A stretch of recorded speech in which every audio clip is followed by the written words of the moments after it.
Hola amigos y amigas, bienvenidos a otro programa más de Me Intriga. Quiero que imaginéis por un momento la historia que estáis a punto de escuchar. Y esta no es una leyenda urbana, no es un argumento de una película de terror, es la pura y escalofriante verdad. En un rincón aparentemente tranquilo de la América profunda, se gestó una de las mentes criminales más perturbadoras de la historia. Su nombre, Ed Gein. Un hombre cuya existencia y macabros descubrimientos redefinieron el terror y, sin que la mayoría lo sepa, sembraron la semilla de alguna de las pesadillas cinematográficas más icónicas.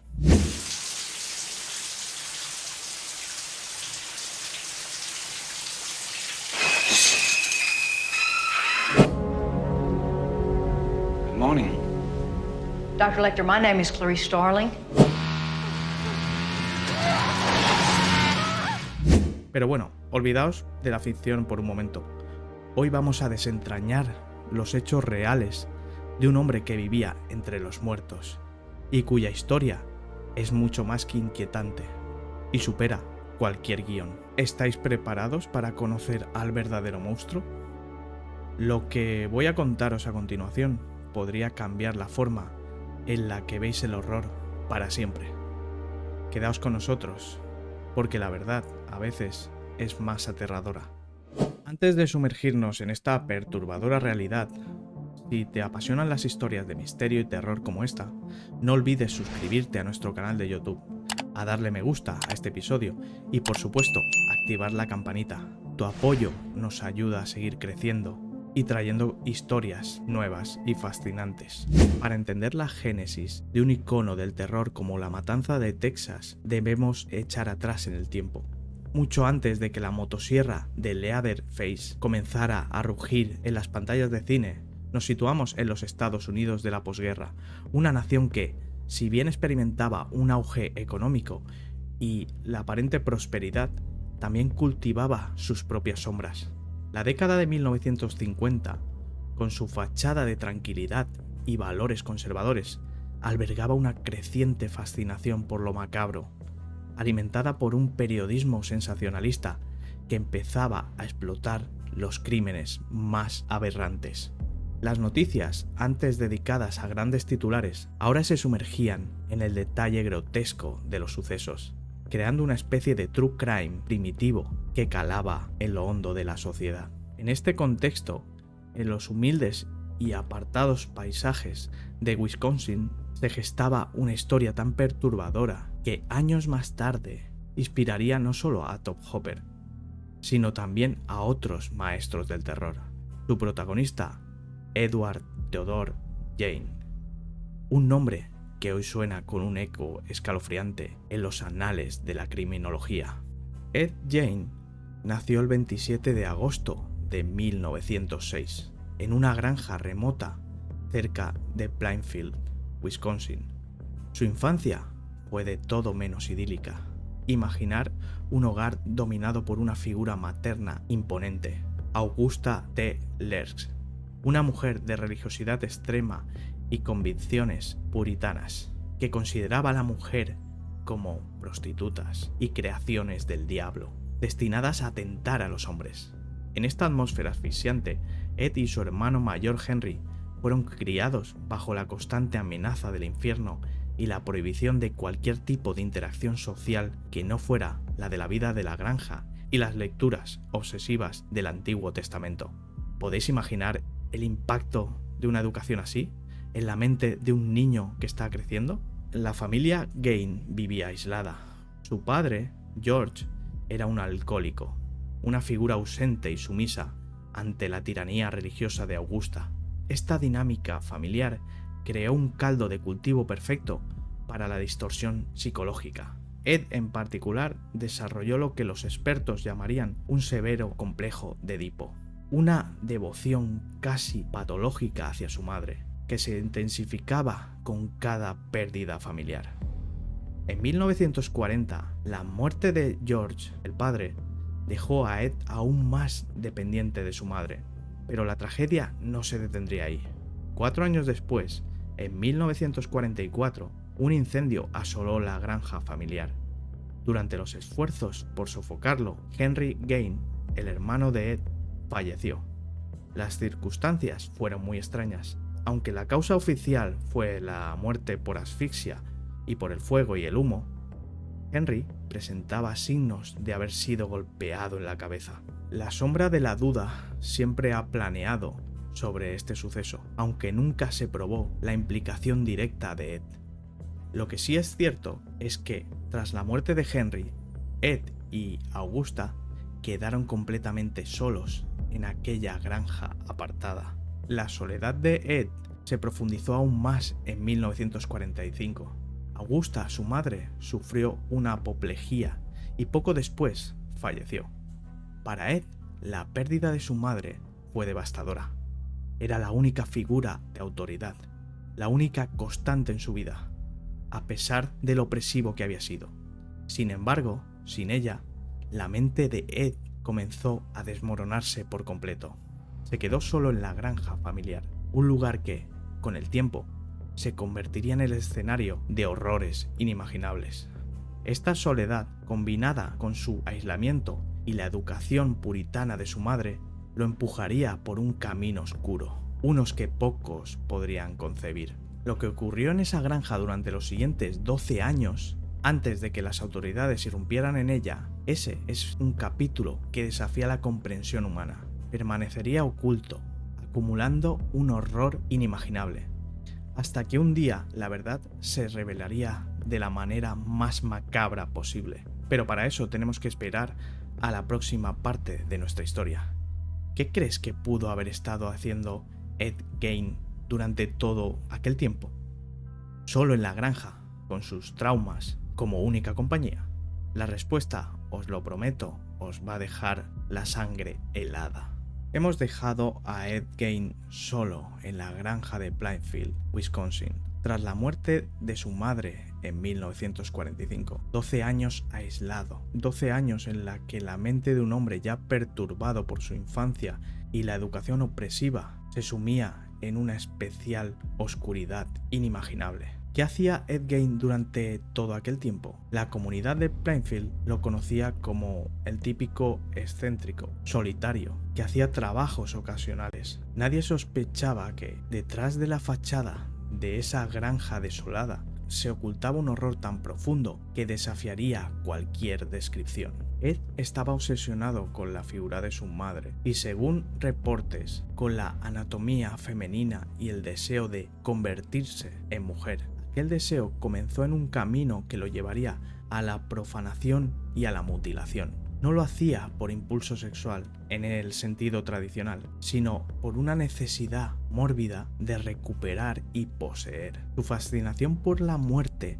no se limitaba a la imaginación. Entre 1947 y 1952, Ed Gein visitó los cementerios locales al amparo de la noche, con un propósito escalofriante: profanar tumbas de mujeres recién fallecidas. Él mismo confesó haber realizado al menos 40 visitas, aunque solo en unas 10 ocasiones logró llevarse algo. Su objetivo no era el oro ni las joyas, sino los cadáveres o partes de ellos, que transportaba de vuelta a su granja, a su guarida del mal. Pero la profanación de tumbas no sería el límite de sus atrocidades. La mañana del 16 de noviembre de 1957, la tranquila comunidad de Plainfield se vio sacudida por la desaparición de Bernice Warden, propietaria de la ferretería local. Su hijo, Frank Warden, encontró la tienda vacía, con unas manchas de sangre en el suelo y la caja registradora abierta. La última persona vista con Bernice había sido Ed Gein. El sheriff del condado, Art Stay, y otros agentes se dirigieron a la granja de Gein.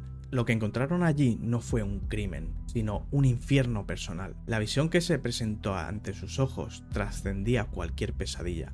En un cobertizo de la propiedad, colgando de los tobillos, estaba Bernice, que estaba decapitada y eviscerada, su cuerpo abierto como un animal de matadero. La inspección de la casa reveló una galería de los horrores. Los restos humanos estaban por todas partes, integrados de forma macabra en el mobiliario y la decoración. 10 calaveras humanas habían sido convertidas en cuencos, ceniceros o incluso adornos para los postes de la cama de Ed. Fundas de sillas y lámparas hechas con piel humana, un cinturón confeccionado con pezones humanos, máscaras de piel disecada que Ed se ponía en la cara, intentando, según él, sentirse como una mujer o incluso, como se especula, para convertirse en su madre. Una camiseta también hecha con piel humana y los órganos internos de Bernice Worden hallados en un congelador junto con el de otras víctimas. Imaginad por un momento la reacción de aquellos agentes acostumbrados a escenas de crimen. Nada podía haberlos preparado para la atmósfera de locura y depravación que emanaba de aquella granja. Los objetos eran tan grotescos, tan viscerales, que muchos fueron destruidos poco después de ser fotografiados, como si el mundo no pudiera soportar aquella existencia. Durante el interrogatorio, Ed Gein confesó haber asesinado a 2 mujeres, Bernice Worden en 1957 y Mary Hogan, la propietaria de una taberna desaparecida desde 1954. El resto de trofeos, según su escalofriante testimonio, provenían de las tumbas profanadas del cementerio local. La razón de sus crímenes y la profanación de tumbas, según él, eran su deseo de tener compañía y de crear una mujer, o más bien un traje, que le permitiera canalizar su obsesión por su madre. La historia de Ed Gein, el carnicero de Plainfield, conmocionó a Estados Unidos. Su granja, antes un lugar olvidado, se convirtió en el epicentro de un horror que dejaría la huella imborrable en la cultura popular. Este caso, con sus elementos de aislamiento, canibalismo, aunque Gein lo había negado, los indicios eran fuertes, y la creación de objetos con restos humanos se filtraría en el subconsciente colectivo, preparando el terreno para las ficciones más aterradoras. Pero aún hay más elementos de la realidad que nutrieron las pesadillas de la matanza de Texas. ¿Cómo se unirían estos horrores con otros crímenes de la época para dar vida a Leatherface? Hemos desentrañado los escalofriantes hechos que rodearon a Edward Theodore Gein, el carnicero de Plainfield. Su aislamiento, su obsesión materna y los macabros descubrimientos en su granja conmocionaron a una nación. Pero la historia de la matanza de Texas no se tejió únicamente con los hilos de su locura. Para comprender la figura de Leatherface en su totalidad, debemos considerar otra perturbadora influencia, surgida en la oscuridad de los años 70 en un estado muy diferente, Texas. Mientras los horrores de Gein se digerían en la conciencia americana, una nueva ola de crímenes aterrorizaba el sur. El director Tobe Hooper, co-guionista de La Matanza de Texas, admitiría haber estado profundamente afectado por la noticia del arresto de Elmer Wayne Henley Jr. en 1973. Henley no era un asesino solitario como Gein, sino un cómplice. A la temprana edad de los 15 años se vio envuelto en los tristemente célebres asesinatos en masa de Houston. Henley y otro adolescente, David Owen Brooks, actuaron como reclutadores para un hombre mayor, un depredador sexual y un asesino en serie llamado Dean Core, conocido como el asesino del hombre de caramelo. Entre 1970 y 1973, Core, con la ayuda de estos jóvenes, secuestró, torturó, violó y asesinó al menos a 28 niños y adolescentes. Henley y Brooks atraían a sus propias víctimas, incluso a amigos, a la casa de Core. Todo esto a cambio de grandes sumas de dinero. La crueldad organizada y el engaño de estos jóvenes impresionaron a Hooper. En una entrevista a Kim Henkel, el otro guionista, comentó cómo la esquizofrenia moral de Henley, quien dijo "voy a aceptarlo como un hombre", al ser arrestado, mostrando una extraña convicción moral pese a sus crímenes, fue la base para los personajes de la familia de Leatherface. El punto de inflexión para Henley llegó el 8 de agosto de 1973. Tras un enfrentamiento con Core, Henley tomó una pistola y le dispararía fatalmente. Poco después liberó a las víctimas que aún quedaban y llamó a la policía, confesando su implicación en la ola de crímenes. Fue condenado a 99 años de prisión por su participación. Entonces, ¿cómo se fusionan estas dos historias tan dispares en la mente de Tobe Hooper y Kim Henkel para crear La Matanza de Texas? Aunque Gain no usaba una motosierra ni una máscara de piel humana en el sentido más literal de la película, sí mutilaba cuerpos y coleccionaba trofeos decorativos para su hogar. Las lámparas, los cuencos de cráneos, los asientos de piel humana, la estética de su granja con objetos macabros, fue un calco directo para el aspecto de la casa de los Sawyer en la película. Además de esto, el bajo coeficiente intelectual de Gain, sus traumas familiares y la relación casi incestuosa con su madre resonaron en la creación del antagonista. La idea de la máscara facial se inspira directamente en la confesión de Gain, de haberse puesto piel humana, y también en la anécdota que Hooper escuchó de un médico amigo que bromeaba sobre hacer una máscara con un cadáver. La atmósfera de aislamiento, la profanación de cuerpos y el canibalismo, que sí, bien Gain negó rotundamente, fue una fuerte implicación en el caso de los órganos en su congelador, que fueron trasladados a la familia caníbal de Leatherface, Elmer Wayne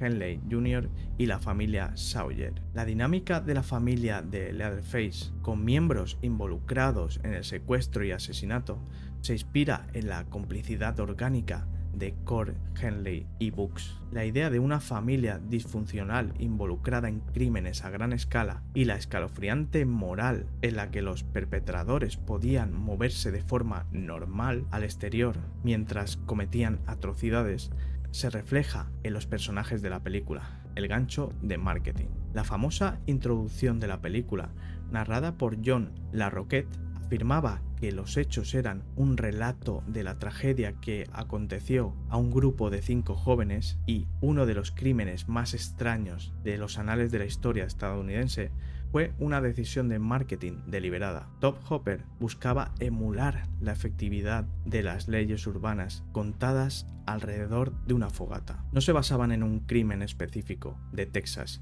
sino en la sensación de terror real que los casos de Gain y Henley y otros crímenes de la época, como también los disparos de Charles Hitman desde la torre de la Universidad de Texas, habían inculcado en la sociedad. Ed Gein fue declarado enfermo mental y recluido en una institución psiquiátrica hasta su muerte en 1984. No fue un asesino en serie prolífico en el número de víctimas, pero la singularidad y el horror visceral de sus crímenes lo convirtieron en un arquetipo. Su historia, junto a la depravación de los asesinatos de Houston, forjó el imaginario de lo que sería el terror moderno. La Matanza de Texas no es una adaptación directa de un solo caso, sino una macabra amalgama de la psicosis de un hombre solitario y la brutalidad organizada de otros. Top Hopper, al extraer estos elementos de la realidad, no solo creó un clásico de cine de terror, sino que también nos recordó una verdad incómoda. Los monstruos no siempre se esconden debajo de la cama, a veces caminan entre nosotros,